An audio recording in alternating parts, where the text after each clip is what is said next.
Yakin situ bukan burung hantu? Kok chattingnya tengah malam? Iya juga ya. Enak, nyaman, dingin. Masih 68 lagi loh antriannya. Nggak mau di rumah aja? Iya juga ya. Beneran jago hitung-hitungan. Beli 60 giga cuma bisa dipakai 30 giga. Gimana sih itu? Iya juga ya. Iya juga ya. Bener itu yang lo suka? Apa cuma kepaksa habisin sisa kuota? Doyannya musik ya pilihnya kuota musik lah. Iya juga ya. Yang harusnya di tangan itu harta, data, and bukan itu cuy, tapi kuota. Iya juga ya. Bayu, provider serba digital pertama di Indonesia. Bebas pilih kuota plus topping, transparan dan apa adanya. Bayu, semuanya semaunya.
Oke, halo semuanya.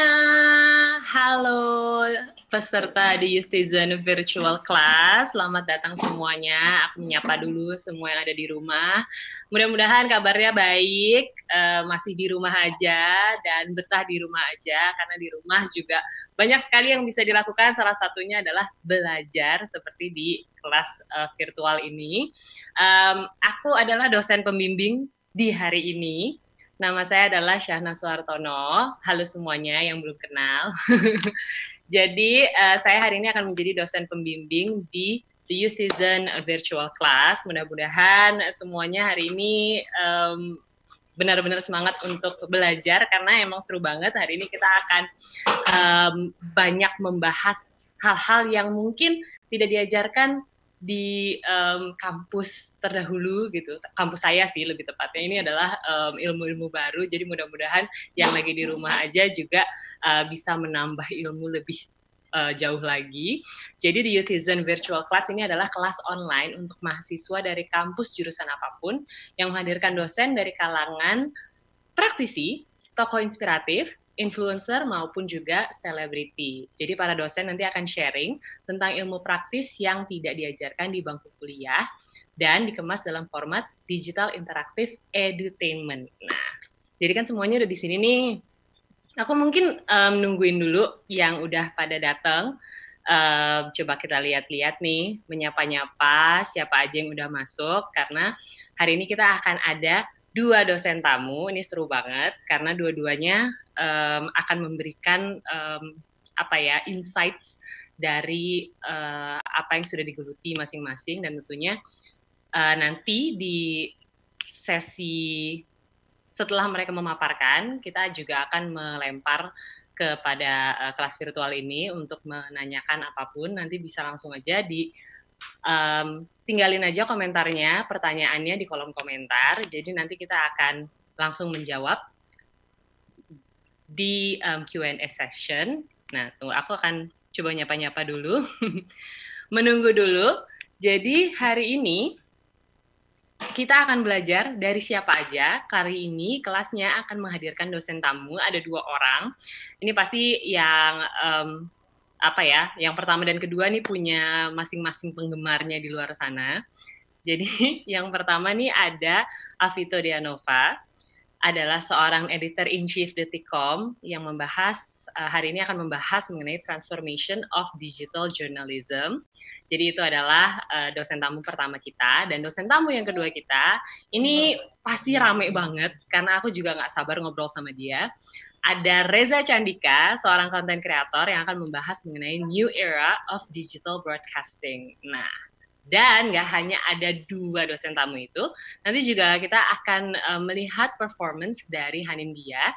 Dan ini kayaknya performance-nya juga pasti spesial banget, udah disiapkan dari tadi. Nah, makanya aku nanti juga akan mendengarkan lantunan lagu yang akan dibawakan oleh Hanindya. Dan juga aku juga mau menginformasikan nih kepada para peserta untuk mengikuti kelas ini hingga selesai. Karena apa? Karena jika mengikuti kelas ini dari awal hingga selesai, nanti akan mendapatkan e-certificate. Jadi jangan meninggalkan kelas ini di tengah-tengah, nggak boleh. Nanti dosen pembimbingnya marah. Dan juga aku juga mau ngingetin untuk kalian yang juga menyimak di Instagram dan juga Twitter untuk membagikan keseruanmu dengan mengikuti selama mengikuti The Youthizen Virtual Class ini dengan cara seperti apa? Caranya adalah mengupload langsung ke Instagram ataupun Twitter, tapi pastikan dulu akun Anda ini tidak di private dan juga langsung mention ke Detikcom dan juga The Youthizen. Dan nanti menggunakan hashtag, ingat hashtagnya ya, hashtagnya The Youthizen VC Day 1. Sekali lagi aku ulang, hashtagnya The Youthizen VC Day 1. Nah, nanti akan ada 5 orang pemenang yang berhak mendapatkan merchandise eksklusif dari Detikcom, dan nanti akan aku informasikan di akhir acara. Jadi nggak ada alasan untuk nggak ngikutin acara ini dari awal sampai dengan habis. Nah, jangan lupa juga untuk follow The Youthizen dan juga Detikcom. Oke. Nah, tapi sebelum memulai, aku juga mau mengingatkan kembali bahwa acara ini dipersembahkan oleh Detikcom, dan juga terima kasih kepada Bayu yang telah menyupport acara ini. Provider serba digital pertama di Indonesia, semuanya semaunya. Terima kasih juga kepada para media partner yang sudah menyelenggarakan acara ini. Ada dari Belajar Kerja, Quaypreneur, Event Banget, Share Event, Event Pemuda Surabaya, Event Jakarta, KIS FM, Event Kampus, Trax FM Jakarta, Hits Unicom Radio Bandung, Gen FM Surabaya, dan Event Kampus. Oke, dan langsung aja, kita ini udah gak sabar banget karena pengen belajar. Pasti juga banyak yang bosen mungkin gitu ya, dari pagi bangun sampai siang ngapain aja nih ya. Oke, kali ini aku akan langsung aja memanggil dan memperkenalkan dosen tamu pertama, yaitu Alvito Deanova, Editor-in-Chief Detikcom yang akan membahas mengenai transformation of digital journalism. Halo, Mas Vito. Halo Syahna, senang bertemu. Halo Detikers. Halo. Ini kan harusnya kita panggilnya Detikers ya? Detikers, oke. Detikers, halo Detikers. Detikers. Oke. Jadi hari ini Mas Vito akan membahas mengenai transformation of digital journalism. Yes. Oke, jadi langsung aja aku akan memberikan waktu untuk pemaparan sekitar 30 menit sebelum kita akan mengundang Q&A dari para Detikers di luar sana. Oke, kita mulai ya. Oke, terima kasih Syahna sebagai dosen pembimbing. Kalau dosen pembimbingnya kayak gini, pasti yang skripsi nggak kelar-kelar. Jadi dilanjutin terus bisa sampai beberapa beberapa semester. Oke, teman Detik kebetulan meminta saya untuk bicara sedikit soal digital journalism atau transformasi jurnalisme di era digital.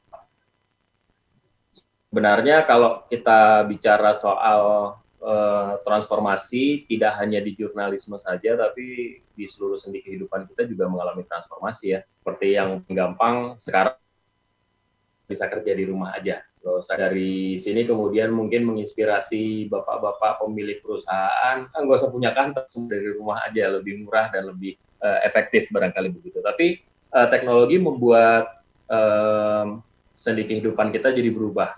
Apa yang kita sebut sebagai teknologi disruption gitu ya barangkali ya, sehingga membuat apa yang tadinya nggak mungkin jadi mungkin, apa yang tadinya nggak ada jadi ada gitu. termasuk juga jurnalisme. Kalau zaman dulu, saya cerita sedikit, kalau zaman saya, ntar dulu, nih jamnya supaya nggak kelewatan.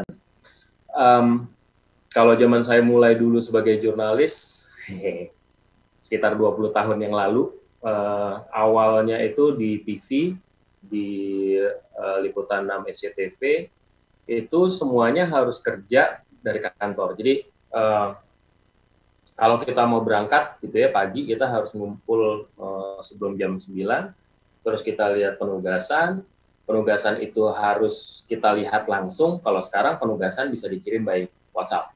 Kemudian kita ke ke tempat atau ke spot internet. Jadi detikers, ketahuilah bahwa ada masa di mana internet itu hanya bisa dikonsumsi secara statis, jadi nggak bisa bergerak kemana-mana. Kalau kita kan sekarang googling bisa di mana-mana, mulai dari tempat yang paling nyaman sampai tempat yang tidak paling nyaman, begitu ya. Itu kita bisa googling. Sekarang semua sudah jadi mudah. Zaman dulu kalau kami ini reporter mau turun ke lapangan, riset yang kami lakukan itu melalui internet dan melalui sumber pustaka lain. Nah, kalau dari internet itu kita harus ke komputer. Nah, zaman dulu tuh namanya komputer. Sekarang kan ada laptop, ada semuanya disebut PC. Zaman dulu benar-benar komputer, kita harus datang dan kita harus riset, kita harus catat atau kita harus print, kemudian kita turun ke lapangan. Semua itu berlangsung sekian tahun sampai pada akhirnya muncul hal yang baru. Nah, kita akan bahas itu secara umum barangkali ya, karena secara detail nggak mungkin, waktunya sangat terbatas. Kalau anak 80-an, nih, saya mulai slide saya. Alhamdulillah saya sih nggak bisa dibilang sebagai anak 80-an, karena waktu 80-an umur saya masih berapa ya, mungkin masih di SD. Sampai 89 tuh saya masuk SMP. Jadi, tapi inilah yang ini relik-relik yang menjadi ikon buat anak-anak 80-an. Sebelah kanan itu, yang ini ada tape recorder, bisa buat dengerin musik, bisa juga buat dengerin kaset. Nah, ini kaset, kalau misalnya pada nggak paham kaset, buat yang mengerti sekali gambar ini nostalgic banget. Jadi kalau zaman dulu muter kaset itu katanya ngerusak head, nge-rewind atau nge-forward di tape-nya. Karena itu kita biasanya pakai pensil atau pakai pulpen gitu ya. Terus majalah-majalah remaja seperti ini banyak sekali zaman 80-an. Jadi saya selalu mengatakan 80-an itu adalah masa imajinasi. Jadi semuanya tuh hanya imajinasi aja. Kita dengerin musik, kita nggak tahu muka penyanyinya kayak gimana.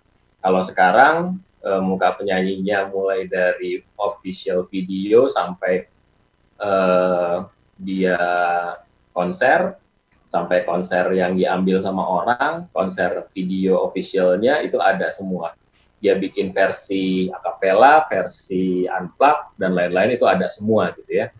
Nah, bahkan zaman dulu tuh ada, itu tahun 90-an, lucu banget, Naif itu pernah mengeluarkan sebuah lagu. Naifnya nggak muncul di video itu. Nggak muncul di video itu, yang muncul satu orang model yang berperan sebagai laki-laki yang kemudian mendandani wajahnya kayak perempuan. Saya lupa namanya, Ovi atau siapa gitu. Nah, katanya kalau dia jalan kemana-mana itu sering dipanggil Naif. Jadi sampai segitunya. Kalau zaman sekarang kita pasti nggak akan salah. Begitu kita tahu lagunya enak, kita langsung search di YouTube ada apa enggak. Biasanya selalu ada pasti. Itu mulai perjalanan dia dari nggak terkenal sampai terkenal. Nah, tahun 80-an tuh masa imajinatif banget. Jadi semuanya terimajinasi dengan sangat baik di kepala kita. Tulisan atau produk media kebanyakan masih cetak. Di tahun 80 di Indonesia itu televisi baru hanya satu, TVRI. Kemudian di akhir tahun 80-an, di awal tahun 90-an baru muncul beberapa stasiun televisi swasta yang kebanyakan juga erat hubungannya dengan penguasa waktu itu. Nah, karena itu anak muda zaman dulu menghabiskan waktunya, social time-nya atau leisure time-nya itu dengerin musik lewat tape seperti ini atau baca majalah seperti ini. Nggak tahu di antara majalah-majalah ini yang masih ada tuh beberapa kali. Ini tahun 90-an. Nah, saya mungkin masih terhitung sebagai anak di tahun 90-an. Kalau sebelah kanan ini adalah kartun-kartun yang sangat populer di masa itu. Ada Satria Baja Hitam, kemudian Senseiya, Sailor Moon, Teenage Mutant Ninja Turtle, dan ini adalah apa ya istilahnya, standar prestis anak muda 90-an. Kalau udah pakai pager jadi ganteng dan jadi cantik banget. Lucu banget nih, Kak, bayangin aja kalau ngirim pesan ke orang itu harus telepon ke operator dulu. Jadi kalau misalnya kamu pacaran, kamu telepon ke operatornya seolah-olah operatornya adalah pacar kamu. Halo Mas, dengan ID sekian, biasanya pakai alfa sekian, pesannya selamat malam, I love you. Gitu. Terus nanti diulang lagi sama operatornya, baik Mas, untuk alfa sekian, pesannya selamat malam, I love you ya, oke, makasih dikirim. Jadi seperti itu. Ini udah paling canggih banget, dan kalau misalnya ada pager di pinggang, ganteng banget. Nah, di tahun 90-an ini, visual udah mulai masuk. Seperti saya katakan, tahun 90-an, televisi udah menjamur, internet di akhir 90-an sudah mulai muncul, tapi menjadi barang yang sangat mahal, karena yang punya akses ke internet adalah orang-orang yang sangat mampu waktu itu. Dan di era 90-an ini, handphone sudah mulai ada, tapi sekali lagi harganya sangat mahal, dan beratnya nauzubillah min zalik, mungkin sebesar batu bata gitu ya. Nah, ini tahun 2000-an. Tahun 2000-an udah masuk ke era milenial, handphone juga menjadi barang yang biasa, bukan lagi barang yang mewah. Komunikasi udah semakin mudah, tapi tetap saja nggak seperti dan semudah sekarang. Handphonenya belum canggih, nggak bisa ngakses internet. Ada beberapa yang bisa ngakses internet, tapi sangat terbatas fiturnya. Lupakan bisa nonton YouTube di handphone semacam ini. YouTube-nya sendiri pun baru muncul di pertengahan atau di hampir akhir 2000-an gitu ya. Dan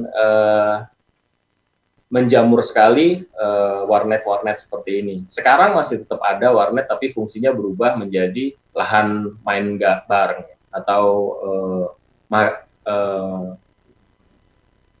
ya jadi komunitas-komunitas kecil gitu. Kalau zaman dulu internet, warung internet benar-benar buka untuk internet, untuk ngeriset. Kalau mau bikin skripsi, termasuk saya, tesisnya juga bikin tesis saya habiskan di warnet waktu itu, karena internet masih mahal di sini. Belum sangat-sangat mahal, tidak lagi sangat-sangat mahal, tapi masih mahal istilahnya. Itu baru di pertengahan 2000-an internet menjadi sangat terjangkau. Nah, anak milenial ini sebenarnya sih setelah tahun 2000 udah milenial ya.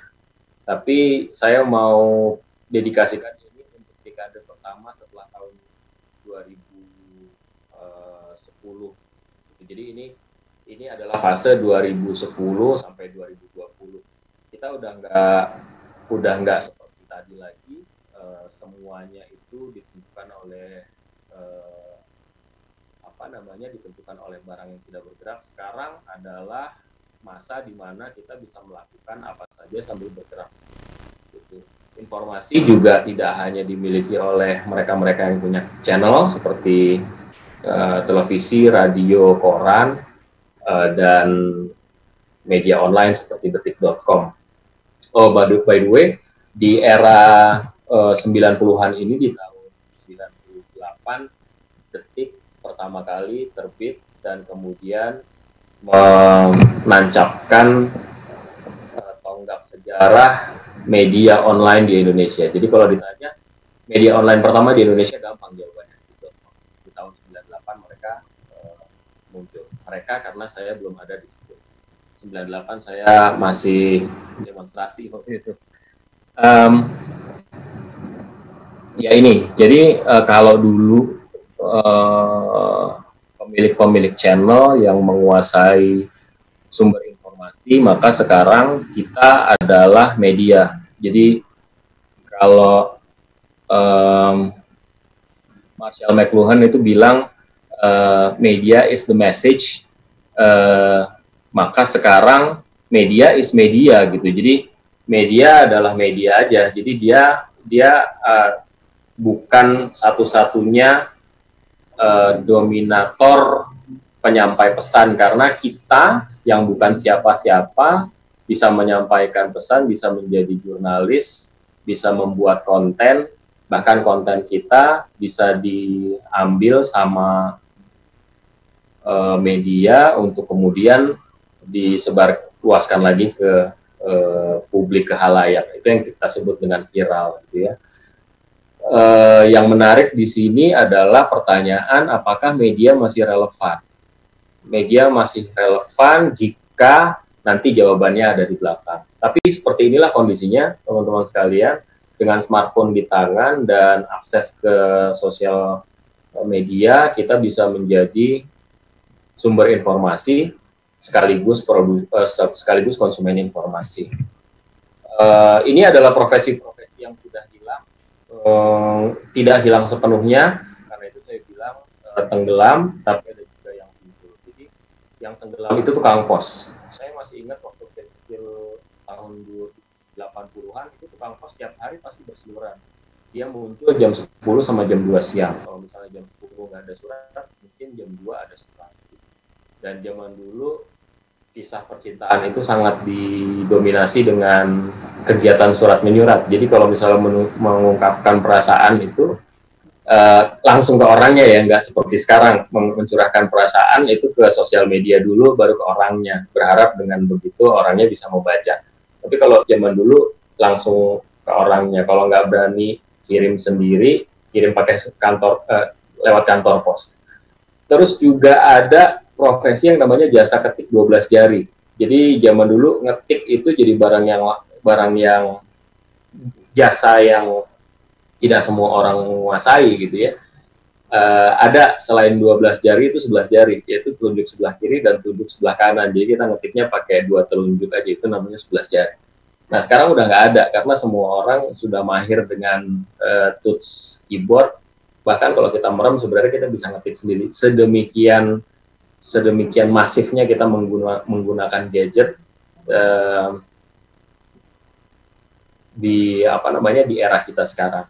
Petugas Telegram juga nggak ada informasi cepat. Kalau zaman dulu pakai Telegram, sekarang pakai WA atau pakai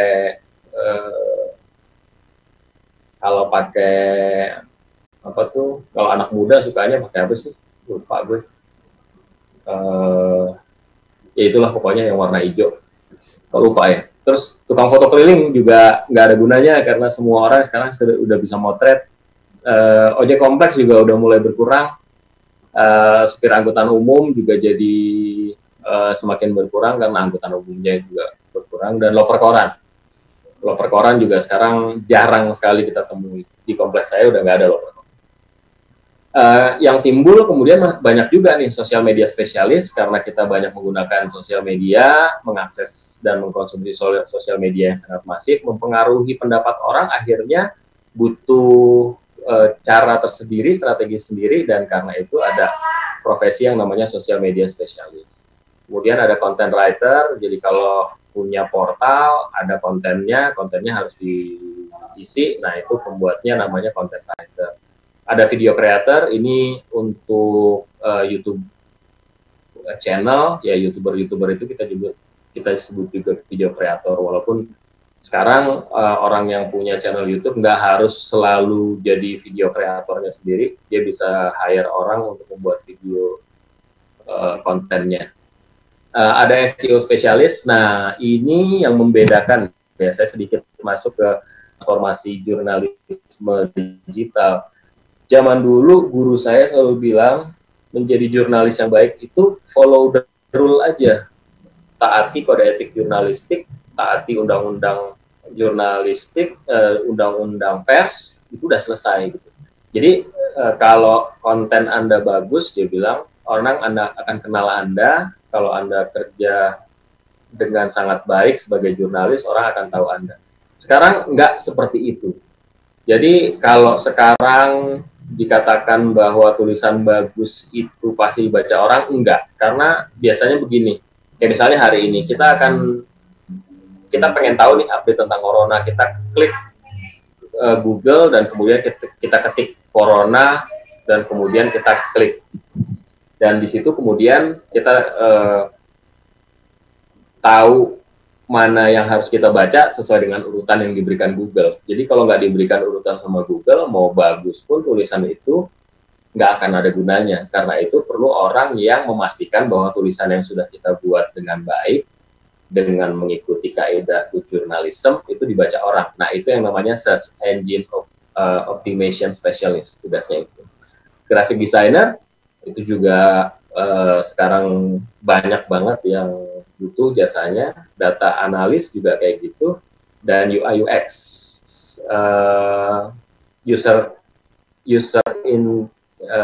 interface, user experience. Jadi tampilan satu hal, bagaimana memanfaatkan tampilan itu dengan dengan semua indera yang kita miliki, itu juga menjadi hal yang penting.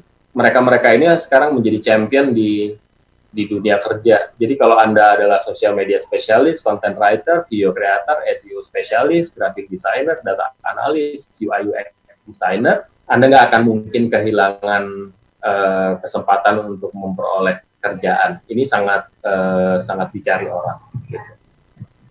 Nah, saya mau sedikit mengutip Henry Jenkins. Henry Jenkins ini bisa dikatakan sebagai bapak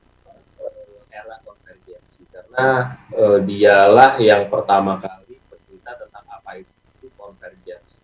Jadi dia mengatakan di masa yang akan datang akan muncul sebuah budaya konvergensi yang ini sesuatu yang benar-benar baru, nggak pernah terbayangkan sebelumnya, di mana media-media lama dan media-media baru saling bersilangan, di mana media akar rumput dan media yang dimiliki oleh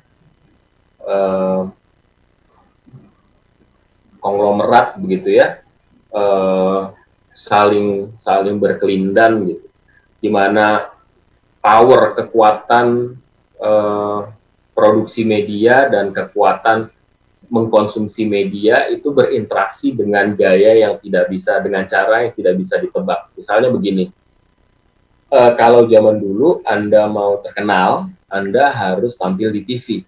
Karena orang akan tahu Anda, karena semua ruang keluarga akan menampilkan wajah Anda.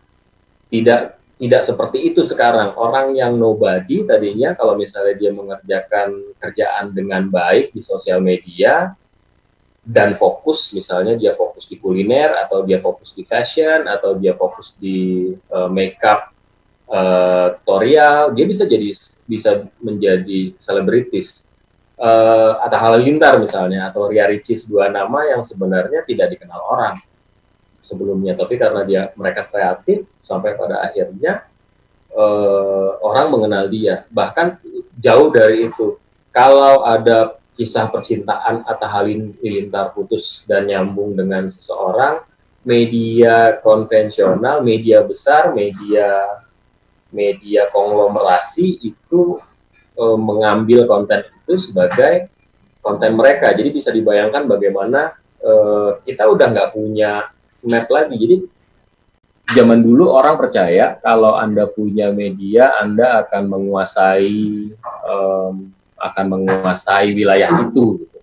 Atau dari sisi politik dia barangkali kalau Anda punya media, Anda pasti akan berhasil, bisa jadi presiden, bisa jadi gubernur. Itu nggak berlaku sekarang. Kenapa? Karena orang yang nggak punya, Pak Jokowi nggak punya televisi, nggak punya radio, nggak punya koran, bahkan dia nggak punya media online, tapi dia bisa jadi presiden. Kenapa? Karena kekuatan interaksi antara media produser dan media konsumer.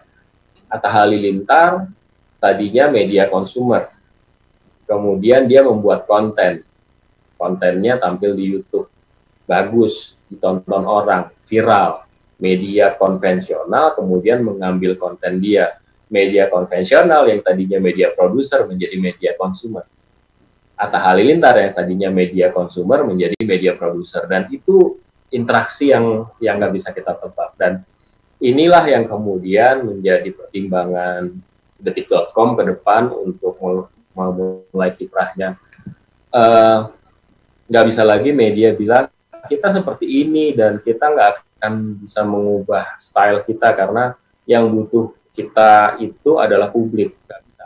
Jadi seperti yang saya katakan tadi, media konvensional lama-lama akan mati dan tidak relevan lagi. Kenapa? Karena kalau misalnya mereka nggak mengikuti apa yang harusnya mereka lakukan.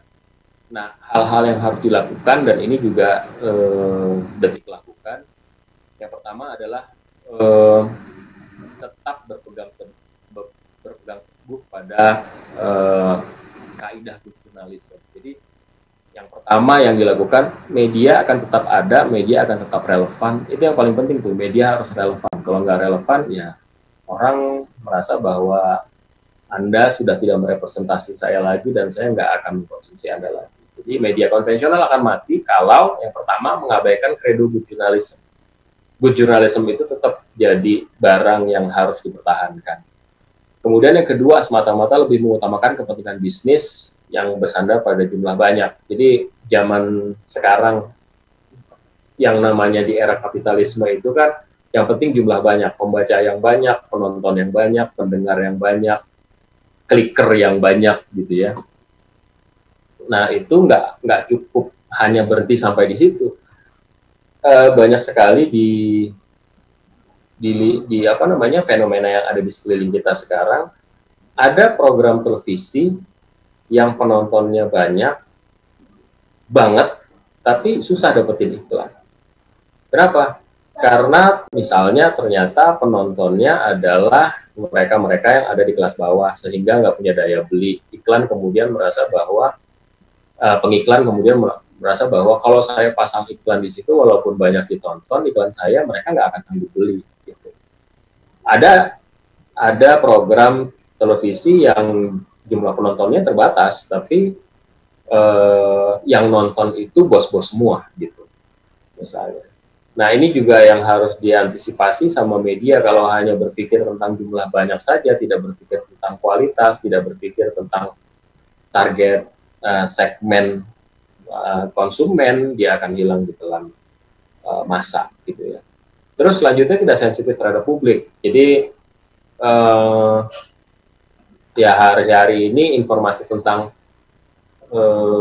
corona adalah hal yang dicari orang gitu. Tapi benar nggak dicari benar-benar? Karena hasil penelitian Detik itu ya di minggu-minggu ini orang sudah mulai oke, kita butuh informasi tentang corona, tapi kita juga butuh dong informasi lain. Karena kita udah bosan nih di rumah nih, udah mati gaya benar-benar, udah dari tidur berdiri, duduk kayang dan lain sebagainya gitu ya. Selanjutnya merupakan interaksi dengan publik karena eranya era interaksi. Nah ini adalah komitmen Detik.com, leading, fastest, trusted, balance. Syahna sudah mau habis ya waktunya?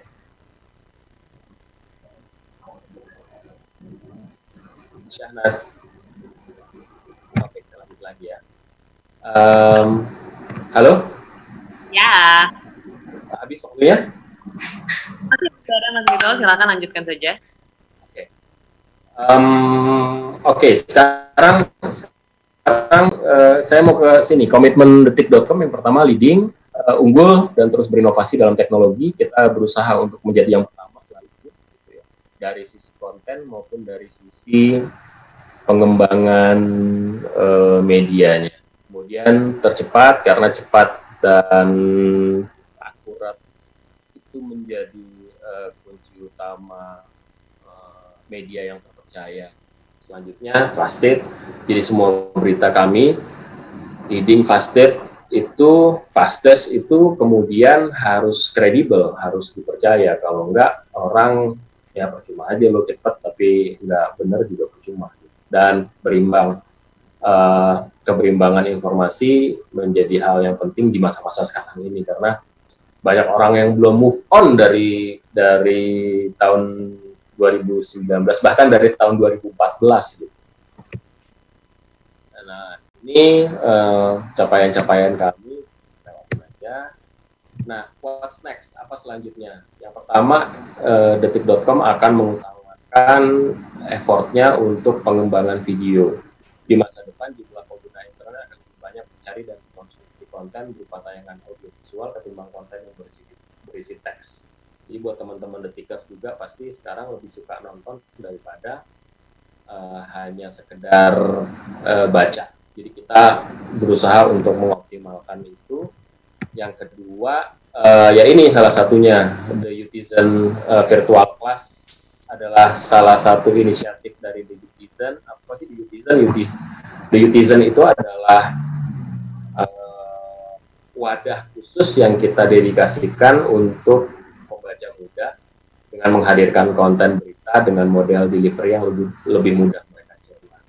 Karena mungkin detik.com terlalu berat dianggap sebagai media yang menghadirkan berita-berita berat gitu. Aduh, kepala nggak sanggup gitu. Nah, bagaimana caranya berita-berita itu tetap sampai ke anak muda? Cara kan percuma kalau misalnya kita hadirkan konten tapi anak mudanya nggak baca.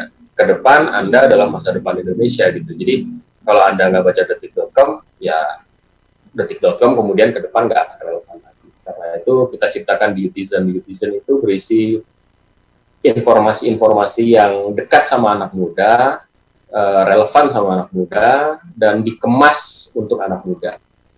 Yang kedua, komik. Ini salah satunya. Jadi kalau misalnya saya buka di sebentar, kayaknya iya, saya buka. Ini adalah inisiatif baru kita menghadirkan komik. Apa sih komik Kopi Sedetik itu? Sebenarnya ini adalah salah satu cara kami untuk menghadirkan konten buat anak muda tapi nggak terlalu berat gitu. Jadi di Kopi Sedetik itu kita cerita banyak hal, mulai dari corona, kemudian juga pentingnya sadar informasi yang benar atau menghindari hoax dan lain sebagainya. Dan ini terbit 2 kali ya kalau nggak salah, Selasa sama hari Kamis, kerjasama sama Cayo Komik. Terus kita lanjut on progress project UGC channel. Jadi user generated content itu kami rasa kami belum mengoptimalkan secara besar gitu, belum mengoptimalkannya secara benar. Karena itu ke depan UGC ini menjadi salah satu PR kita. Kemudian video portal, jadi bukan hanya 20 detik nanti punya sister company yang fokusnya benar-benar video gitu. Mas Fitri, sorry, melanjutkan, boleh dibenarkan intinya kemungkinan ada permasalahan di headset karena suaranya agak hilang-hilang audionya. Halo?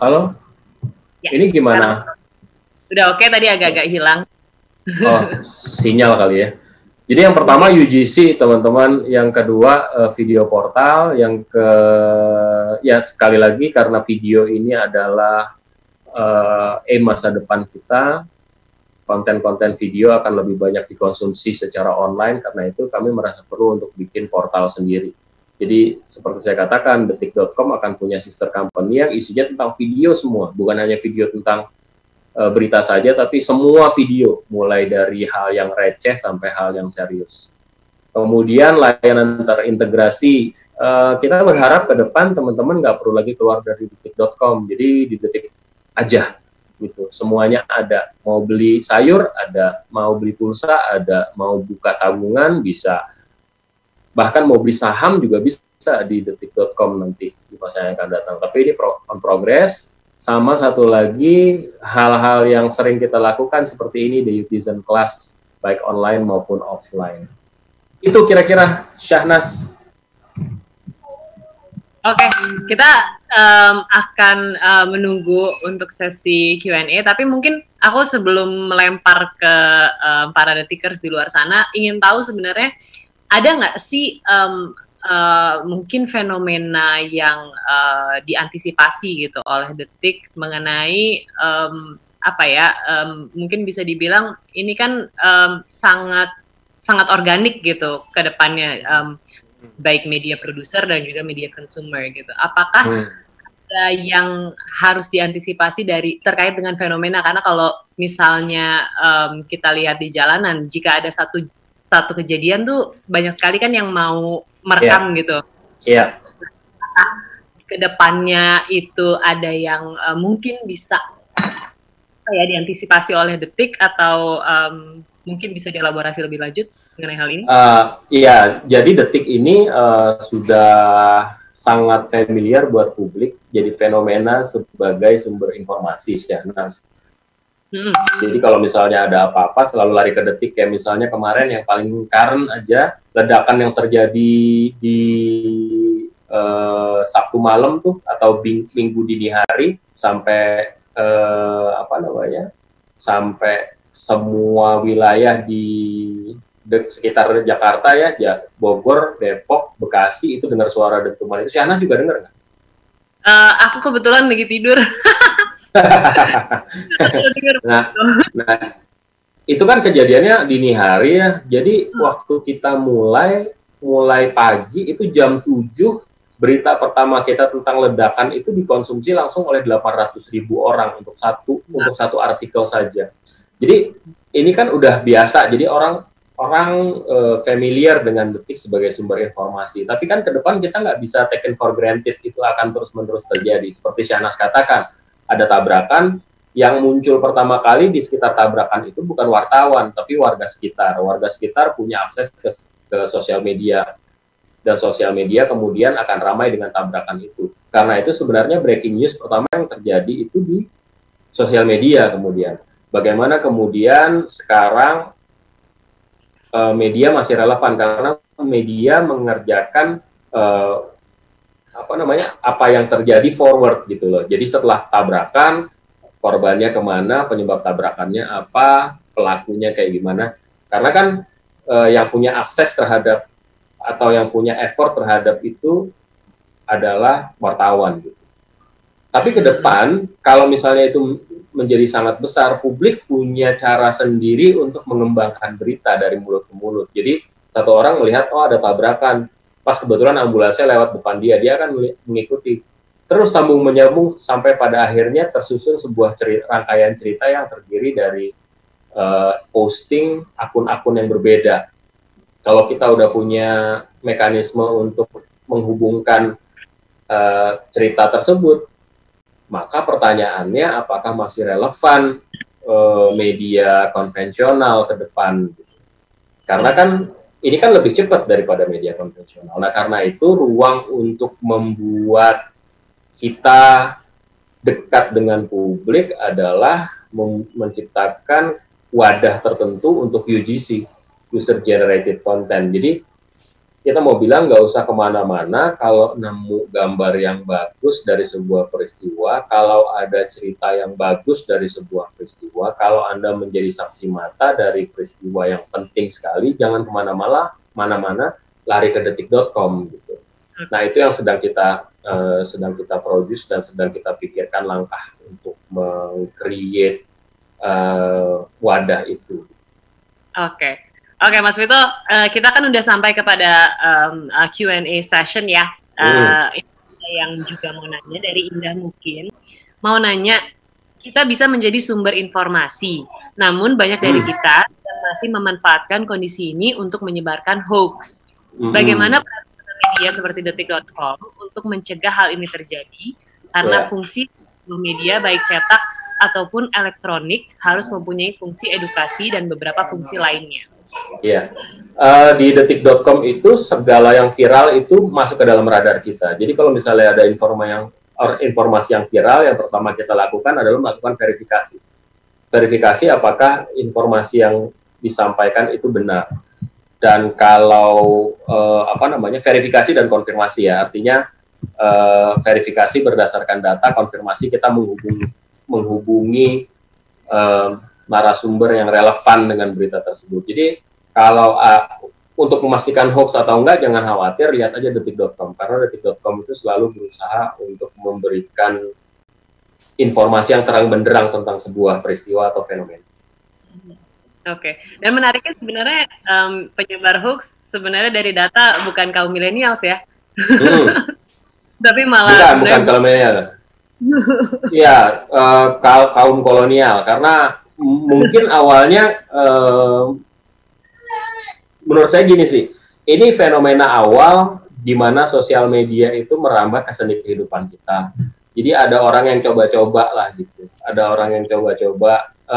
Tahun 2019 How We Tackle the Hoax itu lebih baik dibandingkan 2014. Jadi orang di 2019 itu walaupun baper tapi masih tetap rasional. Jadi mereka melakukan konfirmasi dan cek dan recheck gitu. Sebenarnya ini yang harus dilakukan oleh media kan sebenarnya. Media nggak boleh gregetan untuk menaikkan konten tanpa verifikasi dan konfirmasi. Karena itu saya selalu bilang sama teman-teman, sebelum berita itu naik, cek lagi, dan cek lagi. Sehingga ketika kita hadirkan, akurasi itu menjadi prioritas utama. Jadi kalau syarat utama berita itu naik di Detik itu adalah verifikasi. Yang kedua apa? Verifikasi. Yang ketiga apa? Verifikasi. Sampai 5 verifikasi itu. Pun begitu, masih tetap ada aja yang miss gitu. Karena kan ya kita nggak menutup kemungkinan kita punya kelemahan juga. Tapi ketika ada feedback dari luar bahwa itu salah, bahwa itu nggak benar dan lain sebagainya, kita pasti selalu revisi. Oke, Mas Vito. Dan pertanyaan kedua ini ada lagi yang masuk dari Ivy Setiawan. Apakah media informasi berpengaruh terhadap karakter remaja zaman sekarang? Ini cukup berat sih. Bisa dijawab dalam esai nih kayaknya, Mas Vito. Yang saya khawatirkan sebenarnya adalah remaja zaman sekarang nggak membaca sumber. Jadi gini, kalau ditanya sama teman-teman, saya juga nggak tahu ya, kita harus melakukan survei gitu. Tapi justru yang jadi kekhawatiran kami, sumber informasi atau media itu adalah bagaimana mendekati kaum milenial, anak-anak muda. Bukan hanya Detik loh, tapi teman-teman kita yang lain-lain juga gitu. Salah satu PR kita adalah bagaimana menjaring millennials. Karena millennials itu punya gaya dan caranya sendiri. Salah satunya begini, mereka nggak punya brand loyalty mereka terkait dengan media itu mungkin rendah sekali ya. Jadi mereka nggak punya tuh, kalau zaman dulu kalau saya ditanya lo baca korannya apa, ya X atau Y gitu, kita bisa jawab. Tapi kalau anak-anak muda sekarang kan begitu temennya ada peristiwa kayak gini, supaya mereka nggak malu, mereka search di Google gitu. Nah di search di Google yang muncul pertama kali itu media yang nggak tahu apakah kredibel apa enggak, kan itu bukan ukuran gitu. Karena untuk menghandle bagaimana muncul di layar pertama, di baris pertama search Google itu ada caranya, search engine optimization seperti yang saya katakan. Jadi kalau ditanya apakah mempengaruhi, kalau Anda rutin mungkin akan mempengaruhi. Tapi kalau misalnya nggak rutin, ya nggak tahu juga ya. Karena sekali lagi, pembaca kita itu sampai sekarang masih pembaca yang levelnya generasi X, early millennial atau generasi X gitu. Untuk milenialnya aja kita masih belum banyak. Oke. Dan pertanyaan ini mungkin pertanyaan terakhir ya yang kita dapat kolom komentar dari Dudi Rustandi. Banyak generasi kolonial juga yang mencoba beradaptasi dengan teknologi. Bahkan jika kita amati style mereka tidak jauh berbeda dengan generasi muda. Nah, bagaimana agar generasi yang lahir di tahun 80-an ini juga bisa beradaptasi dan mengimbangi cara berpikir generasi muda tanpa harus kehilangan sisi dewasanya? Wah, berat banget tuh pertanyaannya. Biorsaf aja lah jawabannya sih. Biorsaf aja. Jawabannya nggak pernah salah ya? jangan, pokoknya gini, jadi pembaca zaman sekarang, jadi konsumen media zaman sekarang harus cerdas. Karena jangan semua yang kita baca itu kita percaya. Jadi kita harus jadi rational reader gitu. Jadi kalau kita baca sesuatu, kita bandingin sama media sebelah lagi, terus kemudian cari akar sejarahnya, kemudian benang merahnya kayak gimana, sampai pada akhirnya kita bisa ngambil kesimpulan. Jadi jangan di era sekarang nggak bisa lagi kita rely on benar-benar ya udah taken for granted deh apa yang ada di media kita.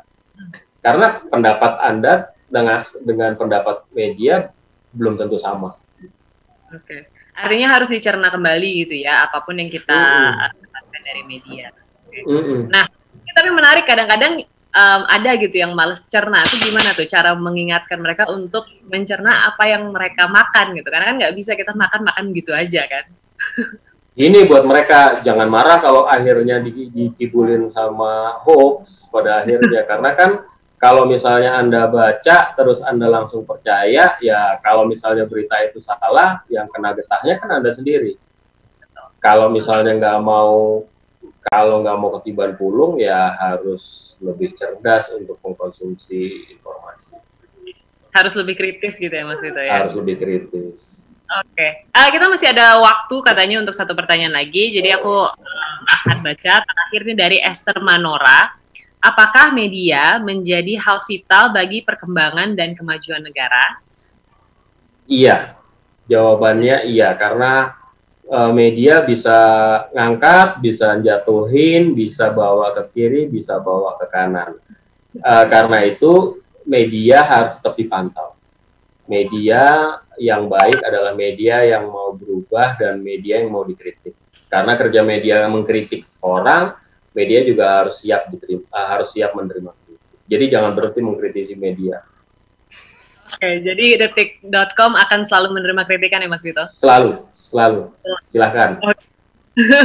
Oke, untuk merap sesi dari Mas Vito, mungkin ada satu atau dua hal yang mau diutarakan? Ya, yang pertama, kita nggak tahu apa yang terjadi ke depan.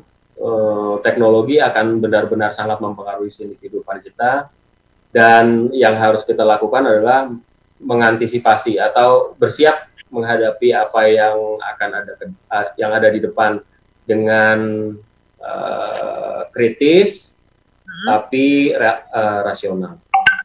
Oke. Yang kedua jangan berhenti mengkonsumsi detik.com.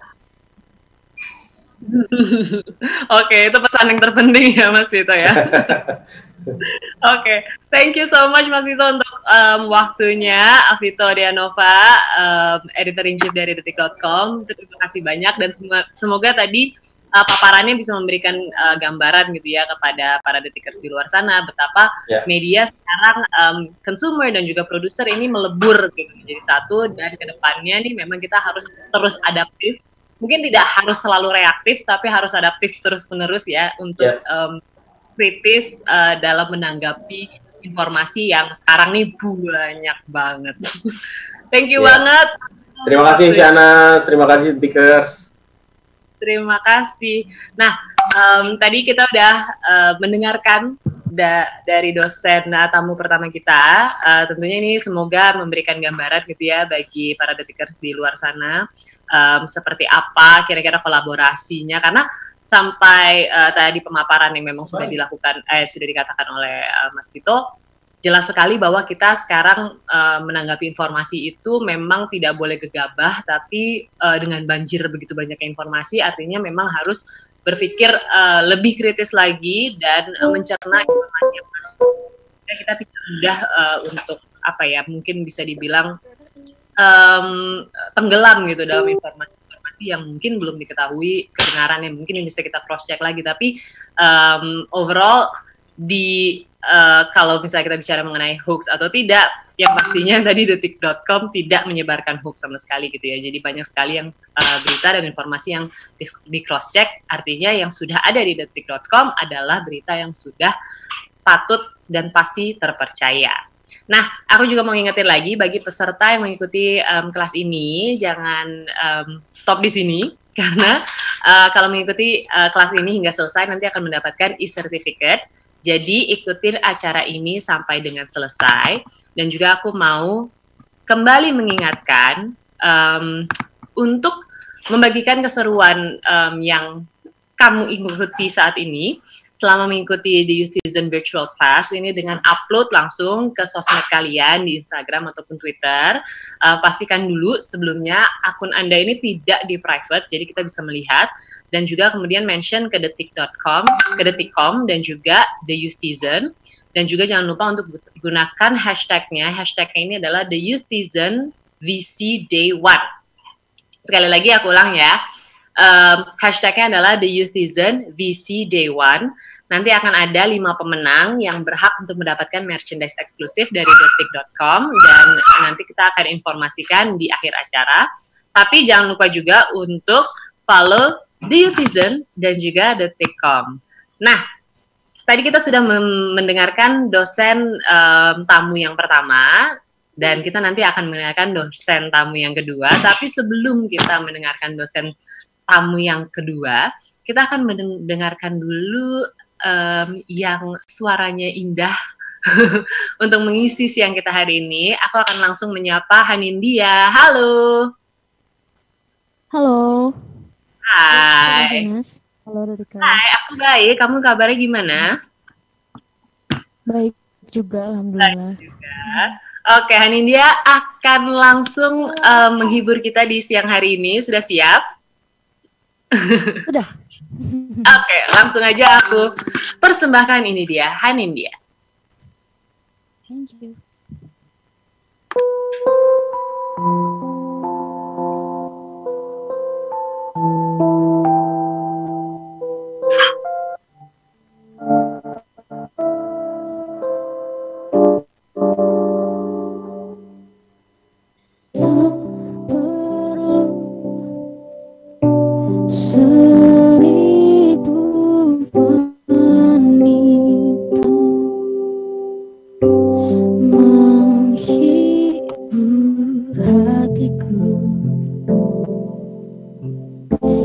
Terluka karena tak mudah bisa mengubah hati yang hancur berkeping karena cinta yang berkhianat.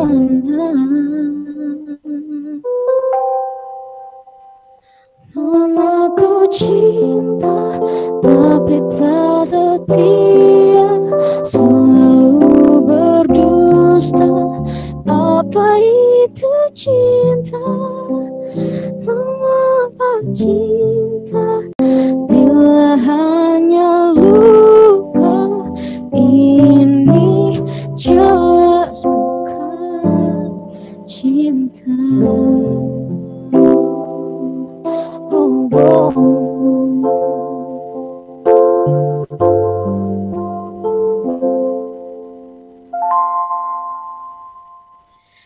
Harus percaya ku hanya setia, tak akan berdusta. Ini tulus cinta. Mengapa cinta? Jangan kau menerka, hatiku tulus mencinta. Mengaku cinta, kau hanya menerka, selalu berdusta. Aku benar cinta. Mengapa cinta bila hanya luka?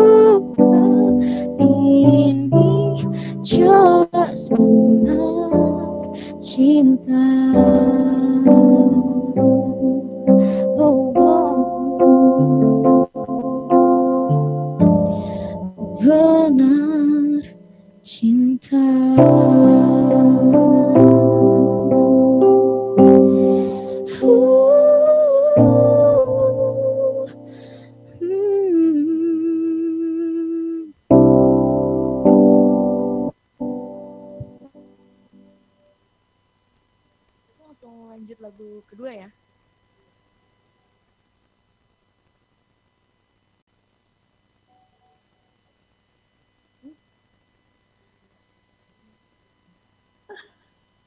Oke, itu dia Hanindya dengan lagu pertama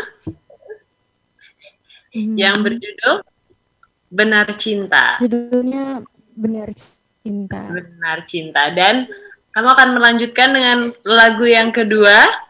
Langsung aja? Iya. Oke. Oke.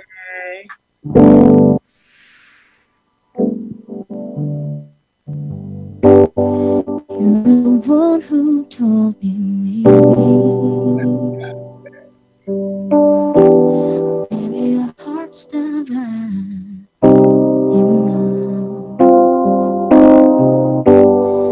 was so committed, saving.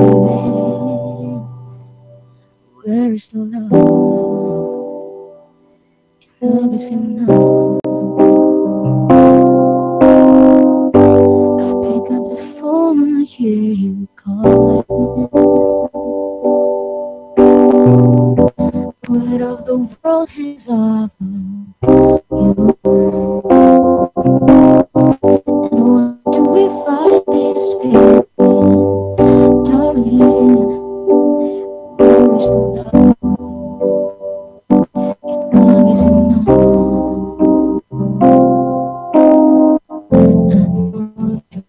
I can find you. Baby, I got no, still got time. You were never really all alone. So why you gotta treat me so cold? Without you, losing my head. 'Cause love just a more heart and explode. I know what we're feeling in a moment. You say that you don't know where we're going. Without you, losing my head. 'Cause love just a moment we have. Afraid I'm not enough.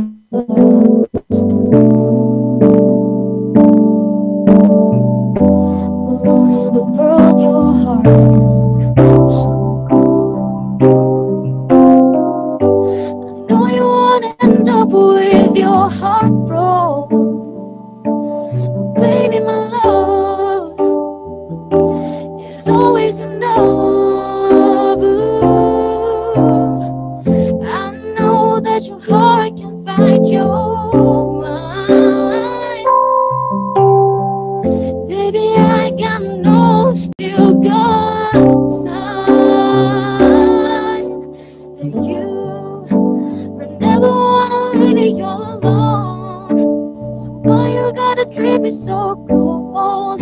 Without you, losing my head. My heart is about to explode. I don't know what we're feeling in a moment. You say that you don't know where we're going. Without you, losing my head. 'Cause love just a moment we had. I remember summer nights were lonely. Don't wanna think about what we might be. Why can't you just be my one and only? Tell me what you want. There's no one else. I'm saving all my love. So don't say goodbye. You're the one who told me maybe a heart's that bad.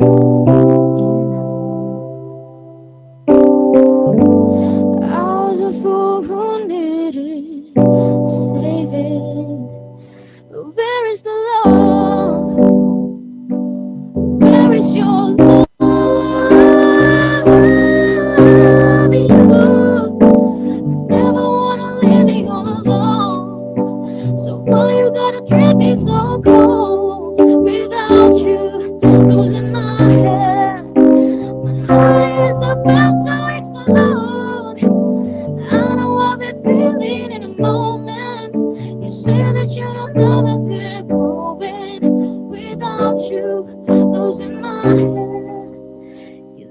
just a moment we had.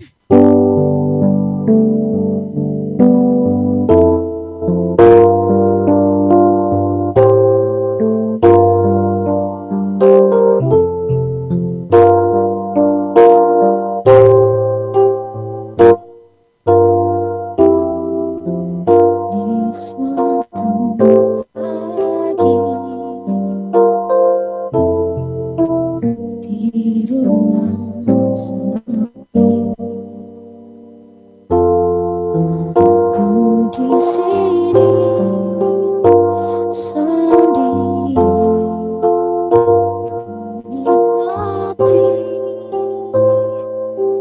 tak ada lagi dering kabar darimu.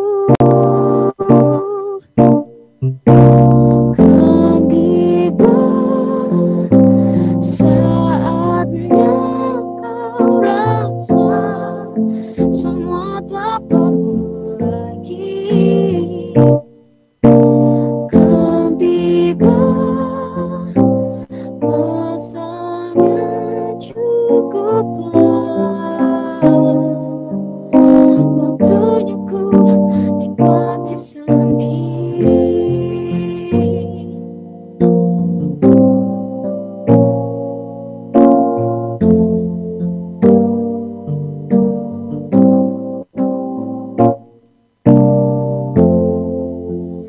Malam kelabu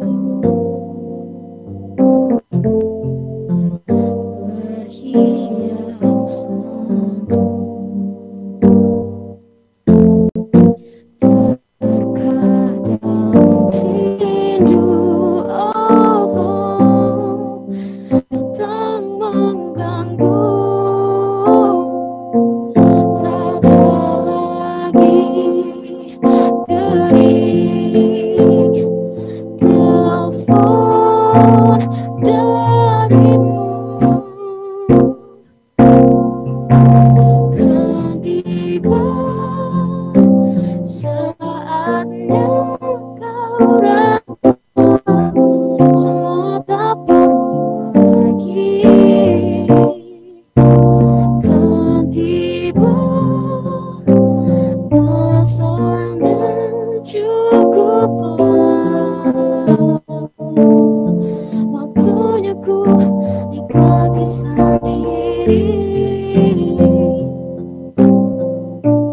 Tak perlu kau cemaskan aku, jaga dirimu, bahagialah selalu.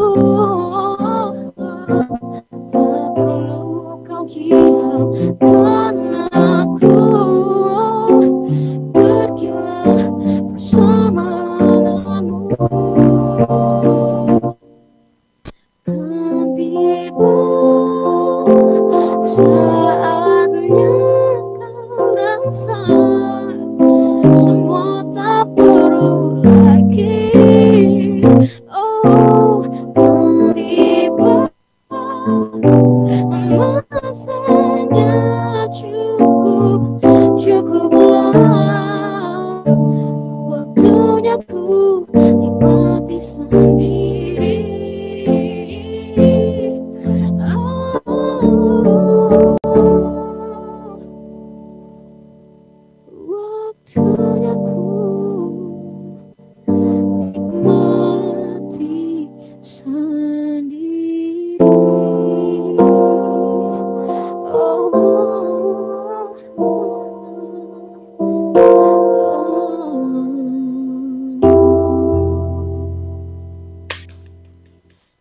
Wow, thank you so much Anindya untuk performance-nya.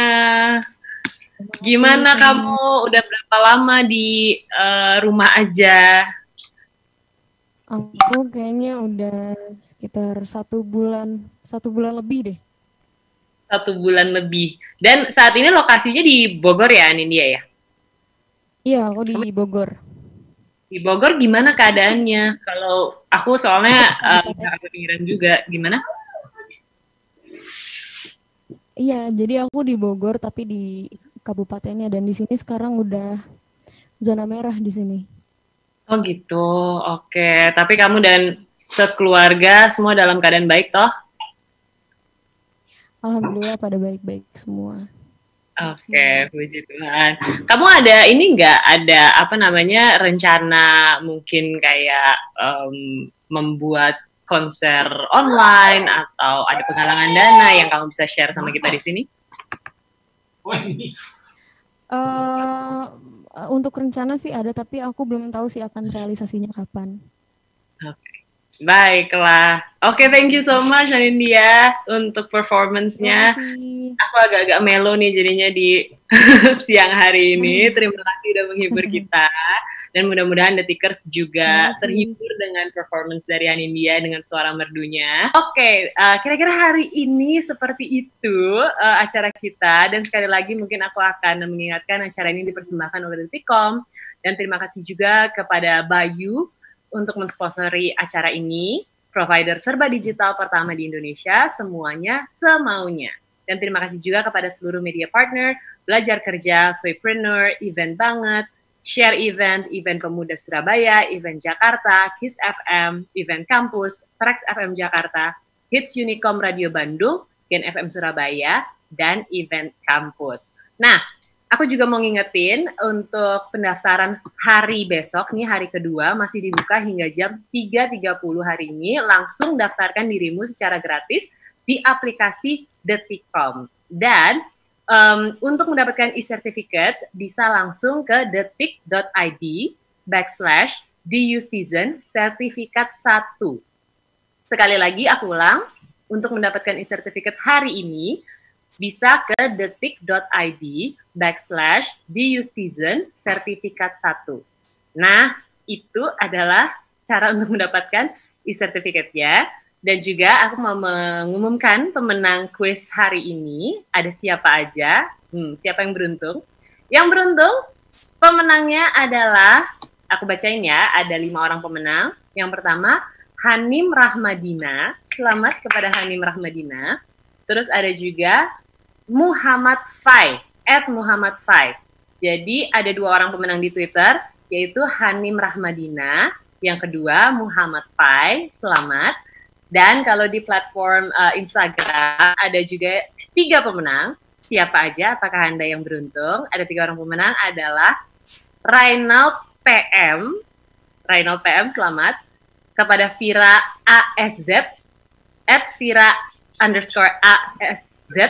yang memenangkan. Dan juga yang terakhir adalah Mariana Putri. Itu adalah pemenangnya di Instagram, ada Reynald PM, Vira ASZ, dan juga Mariana Putri. Itu pemenang kita hari ini, ada 5 orang pemenang. Nah, kalau misalnya belum beruntung hari ini, bisa ikutan besok, karena besok juga kita masih akan kembali di The Youthtizen. Jangan lupa juga pendaftaran masih dibuka sampai dengan jam 3.30 sore nanti. Jadi langsung daftarkan dirimu secara gratis di aplikasi Detikcom. Nah, besok ini masih ada The Youthtizen Virtual Class dengan dosen tamunya siapa aja. Aku bacain ya. Jadi dosen tamunya ada Alvan Alfian, Product Owner Bayu, dan juga ada Jerome Pauline, YouTuber dan konten kreator. Dan juga terakhir ada Adhikara Fardi, dia adalah singer, siapa yang nggak tahu, oke? Jadi, jangan lupa untuk ikutan besok, karena pendaftaran masih akan kita tunggu sampai dengan pukul 3.30 hari ini. Yuk daftarkan sekarang di aplikasi Detikcom. Thank you banget yang sudah ikutan hari ini, mudah-mudahan besok juga akan kembali lagi dengan semangat belajar yang sama, dan semoga pelajaran hari ini berguna bagi semua yang nonton di rumah. Dan jangan lupa untuk di rumah aja dan stay safe. Terima kasih banyak. See you guys tomorrow. Bye-bye.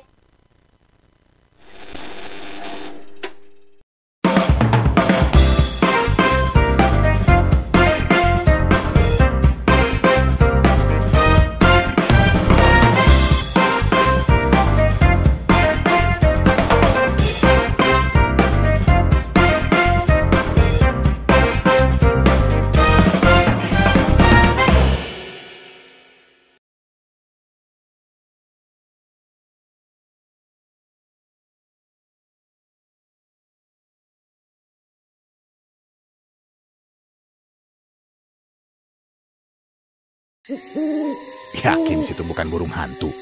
Kok chattingnya tengah malam? Iya juga ya. Enak, nyaman, dingin. Masih 68 lagi loh antriannya.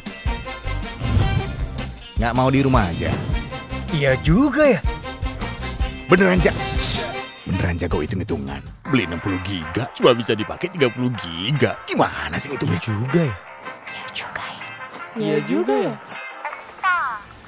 Bener itu yang lo suka? Apa cuma kepaksa habisin sisa kuota? Doyannya musik ya pilihnya kuota musik lah. Iya juga ya. Yang harusnya di tangan itu harta, data, and bukan itu cuy, tapi kuota. Iya juga ya. Bayu, provider serba digital pertama di Indonesia. Bebas pilih kuota plus topping, transparan dan apa adanya. Bayu, semuanya semaunya.